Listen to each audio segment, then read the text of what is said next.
Dernièrement, vous nous avez posé vos questions concernant nos webinaires et leur paramétrage.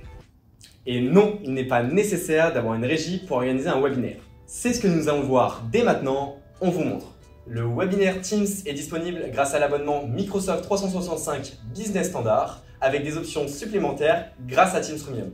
Passons à la pratique. Donc pour créer un webinaire, je vous invite à vous rendre sur l'application Calendrier de Microsoft Teams.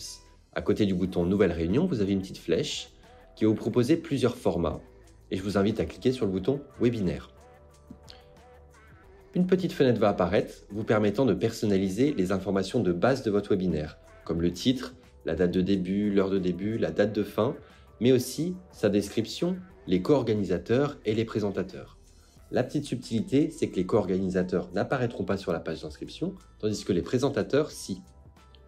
Vous allez aussi pouvoir régler l'accès au webinaire. S'il s'agit d'un webinaire interne à votre organisation, cliquez sur Votre organisation.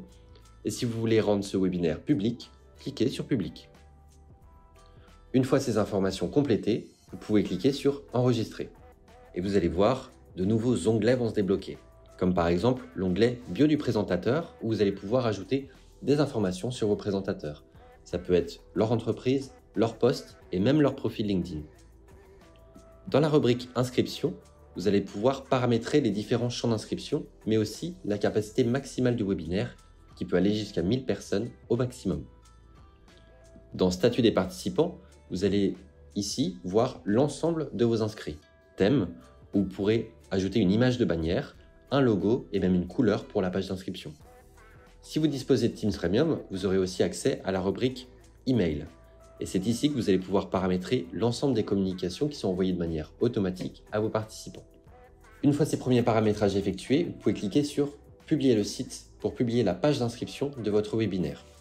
Attention toutefois, il reste encore quelques options à modifier pour optimiser l'expérience globale de vos participants. Pour cela, rendez-vous sur l'option Options de la réunion.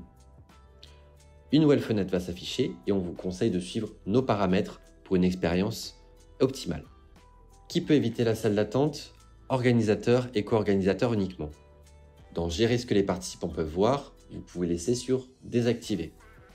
Enregistrement automatique, je vous conseille de l'activer.